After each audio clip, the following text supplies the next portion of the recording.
Welcome to Focus Today. I'm your host, Perry Atkinson, and the term socialism, socialist, very much in the news these days. What is it? What does it mean? Is it serious? Is it a fad? Is it here to stay? Are they here to take over? A lot of questions concerning that topic, and it's serious. And I'm really honored when we have time to sit down with our friend Richard Lyons. He's a world historian, third-generation printer who's been involved in, well, publishing, stage, and television production throughout his professional career.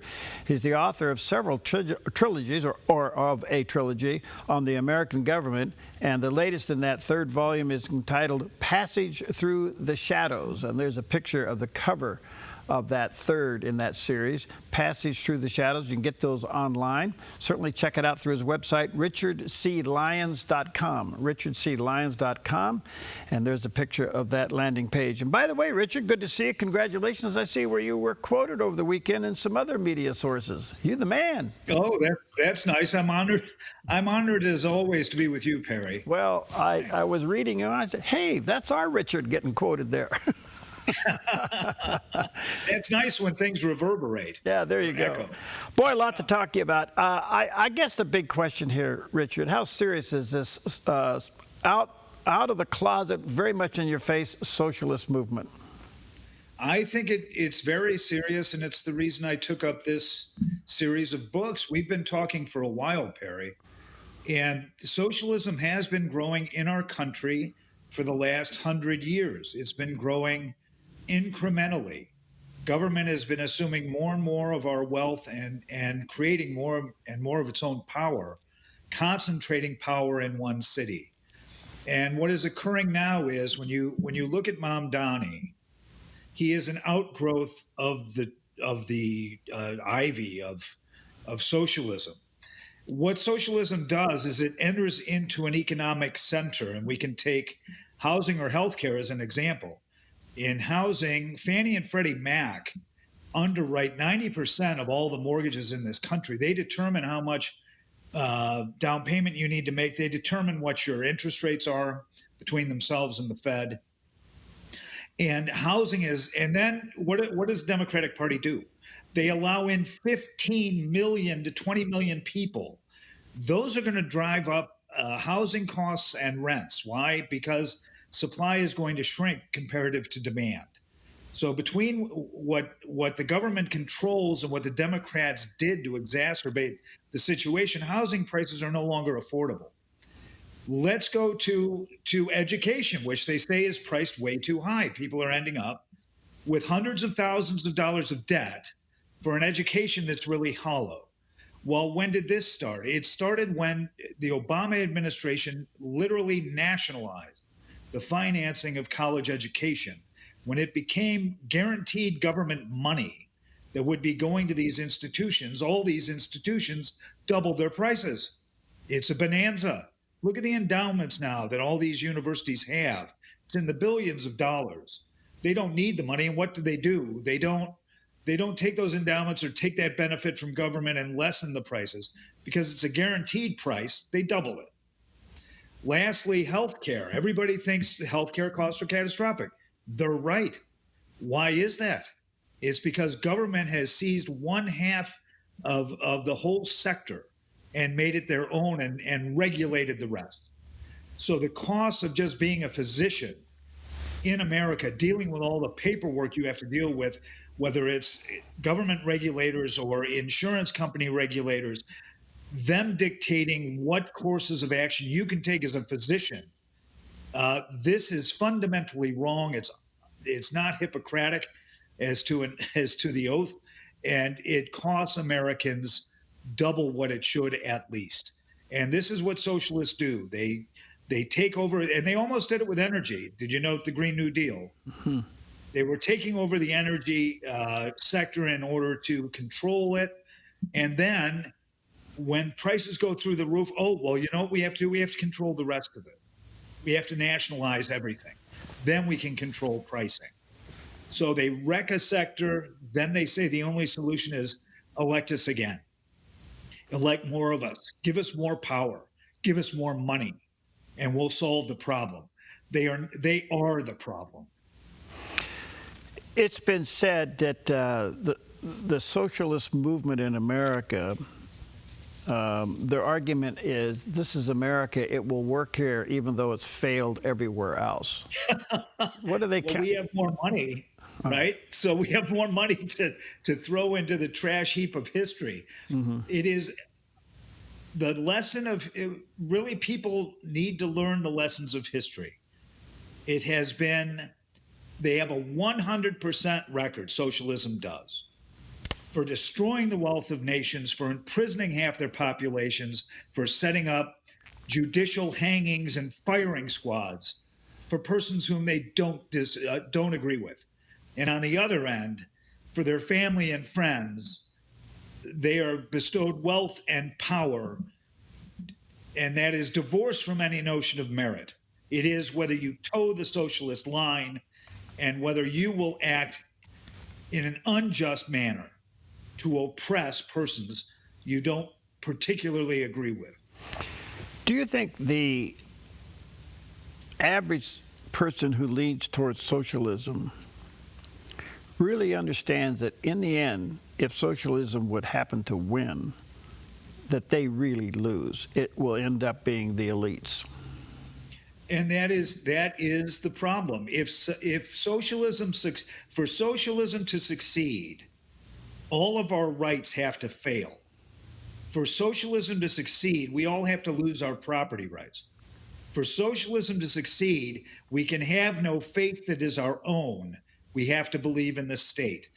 In my series, in the second volume, Perry, Shadows of the Acropolis, on pages 380 and 381, I put face to face the foundations of our nation and the traits thereof. On the facing page, I put all the traits of socialism. And they're not similar, they're not just dissimilar, they are diametrically opposed. In order to believe in individual rights, you cannot believe in the absolute rights of the state.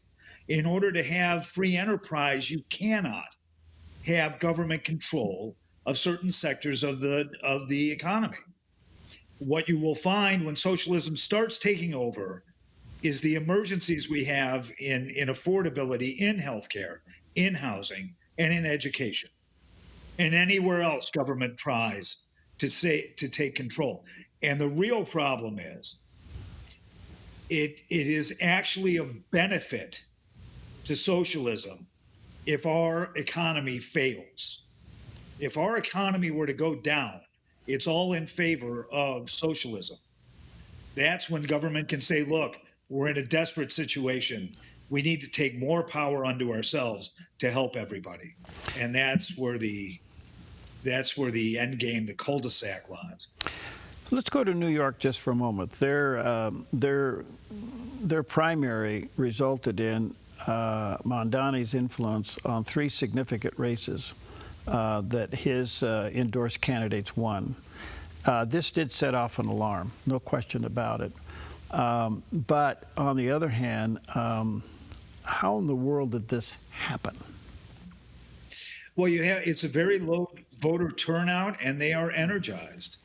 And my worry is, so now you've had a reaction, and the reaction from Carville, his initial reaction, and he's an old, Democrat pollster. His initial reaction is, oh my God, this isn't my party.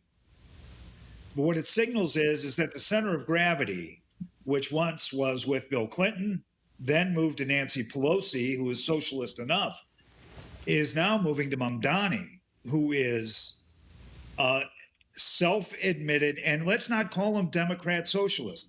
These are socialists within the former Democrat Party. I mean, the party that was the party of FDR, it doesn't even exist anymore. Not even the JFK party, not even the Clinton party. That is when they understood you still have to agree to the Constitution. You still have to abide the electorate. You still have to believe in common law. You still have to believe in all the common ground that held this country together like a glue for 250 years now.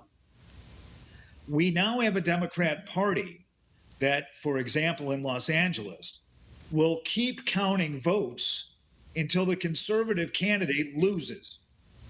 They rig elections so you can't win if you're a conservative. That's a government that is not representative of the people, and it is unconstitutional. Half our federal constitution is devoted to the sacrosanct nature of elections, and that the people must be represented for there to be the consent of the governed, obviously.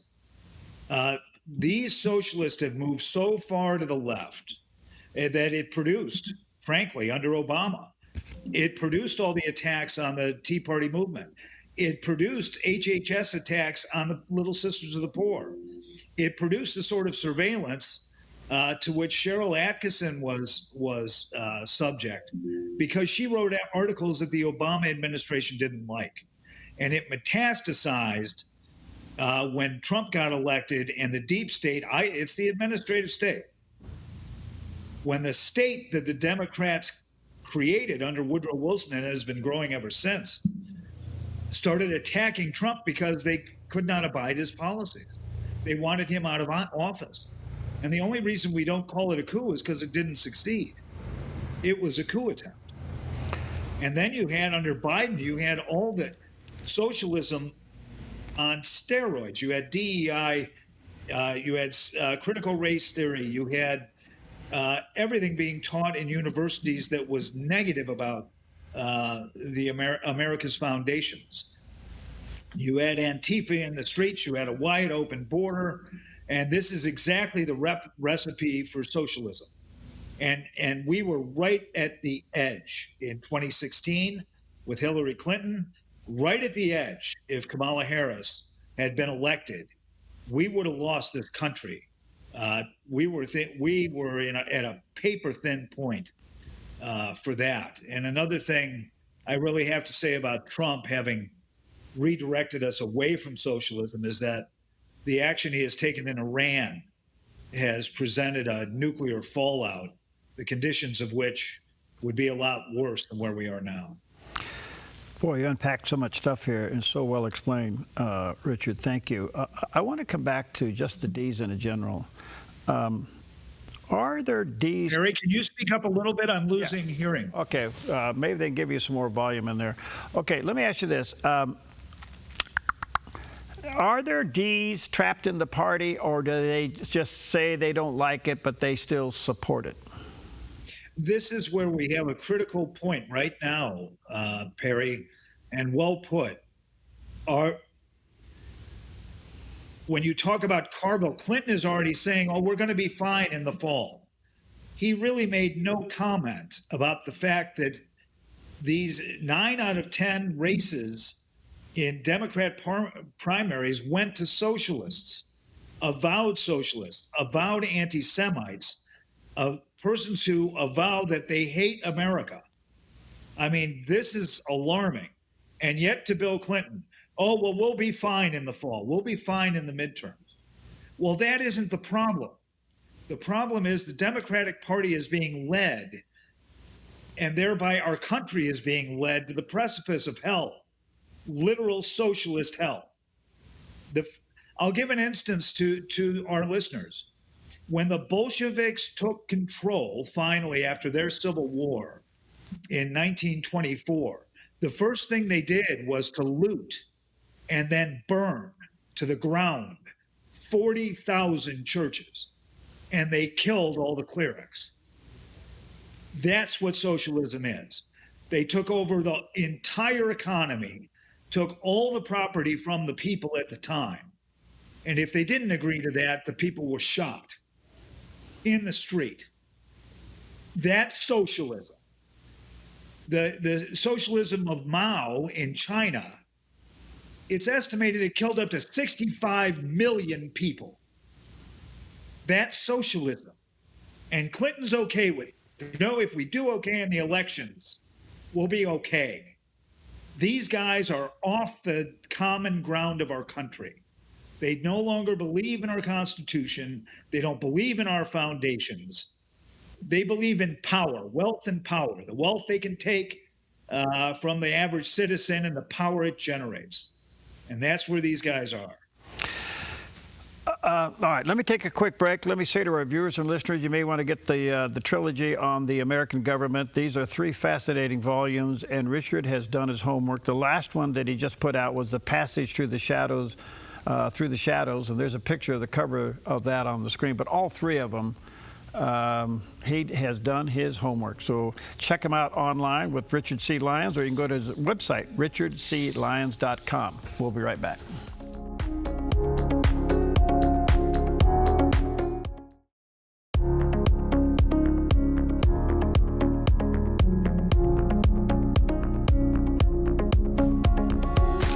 Welcome back, and very timely to have back with us today Richard Lyons. He's a world historian, and he is the author of a trilogy that is a must-read concerning the American government. And the last in those 3 volumes is The Passage Through the Shadows, and there's a picture of the cover in the book. You can get all 3 of those online, and go to his website, richardclyons.com. Even over the weekend, some of the legacy media was quoting him, so what an honor to have him with us today. Richard, I'm going to ask you a loaded question. I was thinking about this through the break, and hopefully I can ask it correctly. But it's a tough one. We can't seem to get the SAFE Act through Congress. As simple and as profound as this is, I can't help but think, and forgive me if I'm misstating this, but I can't help but think that the 5 or 3 that are opposing it have to be in the camp of socialism. I think it's, and this is, if I may, I'm going to branch out a little bit to come back. That's the exact problem with the Democrat Party when it becomes socialist. Since Woodrow Wilson, they have been very disciplined in their ability to stay together. And even when they're in a minority, to have a profound effect on government. And that's what's happening now.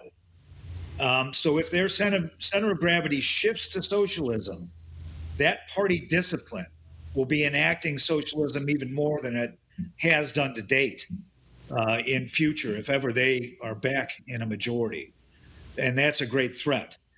But the Republican Party has they've had a problem for decades. They go along to get along with the media. They go along to get along with the left. They go along to get along, and become Republican in name only. The Republican Party now, what's happened is we're losing the middle, which is like the Bush Republicans and the Clinton Democrats. We have a Republican Party that is shifting more to constitutionalism, more to the founding principles of the country. And we have a Democrat Party shifting now more to the left, lurching towards what is a despotic, tyrannical form of government, which should scare all of us. And it should scare those 5 Republicans into voting for the SAVE Act. And they should make the mechanism of the SAVE Act something that costs the federal treasury money. Why? Because they can then make it part of a reconciliation act. And they should get a 3rd reconciliation act going now. They should put a funding mechanism to the SAVE Act that affects all 50 states and then pass the thing. Otherwise, we're going to have election after election, like the ones in 2020, that with all the rigging of the swing states, cost the election its integrity. I'll just put it that way. And cost Spencer Pratt. They kept counting votes, I should say, Perry, long after Election Day until Spencer Pratt lost. And in one batch of ballots, there were 23,000 for his opponent, Aaliyah, I think is her name. 23,000 straight ballots for her and not Spencer Pratt. That's statistically impossible. That can't happen. I mean, you're going to have a mistake in 23,000 ballots, and yet they didn't. So this is where the Democrat Party is, and every Republican, every independent voter. And this is where we are. They do agree. We need the SAVE Act. It's an 80-20 issue. And John Thune has got to get over the math and just get this done. Well, that is what's so amazing to me. I mean, if there's anything that would clean up and restore voter integrity in America, it's the SAFE Act. And it forces a cleanup of the voter rolls. And I can't help but think this: if he can't get these 5 people on board, it should cost him his position. And I don't say that flippantly, but man alive, this is the one bill. Yeah, it's the one bill that changes everything in America, and yet we can't get it through because of 5 Republicans. I couldn't, and say that again. 5 Republicans are against this, and how can that be? How literally half of the Constitutional Convention's writing was about how are we going to create elections so that the people are represented. It's our first right. It's our protection. It's the safeguard that keeps the Bill of Rights intact. Yeah. Is elections. Okay, I'm going to run out of time, but there's a lot to talk about here, Richard. But looking through this, do you see a little hope here? I see some hope in that there has to be some sort of divide in the Democrat Party where there are more persons like, believe it or not, John Fetterman. Yeah. Who's the only Democrat really standing up and saying, this is crazy. This is not our party. And he's right. It has shifted from, FDR to LBJ to Clinton, and now and then it goes way left to Obama. And now it's further left again to a party. I can't even call it Democrat. It's a socialist party that is unrecognizable. Our parents would not recognize it, Perry, at all. And it's time that the American people and those persons who just push D because it's D stop doing that and consider the effects on our country. And it's profound. This is profound stuff. We have to hope in a schism within that party. We have to hope that the Republicans are going to win in the midterms. All right. Minute and a half. Do you think this big bunch in the middle called independents lean right or left? I think it's going to go right. And I did want to offer to your audience, Perry, in honor of the 250th anniversary of the country, if they go to the DNAofdemocracy.com, the DNAofdemocracy.com, just as it is here, they can download this volume for free, in audio or digital, and find out what we should be fighting for and why it is so different from the tyranny that has been the history of humanity. Our founding was utterly unique. Thank you. Celebrate. Thank you, Richard, for making that available. DNAofdemocracy.com. You can download that volume there, DNAofdemocracy.com, RichardCLyons.com. Richard, you're fascinating. God bless you, friends. Stay in the fight. Look forward to many visits. And with God's help. Thank you, Perry. With God's help. It's an honor to be on. Yeah. With God's help, this ain't going to happen. We're going to fight to the end. Right. You got to fight. All right, buddy. Good to see you. Thanks for your time. Great to see you, Perry.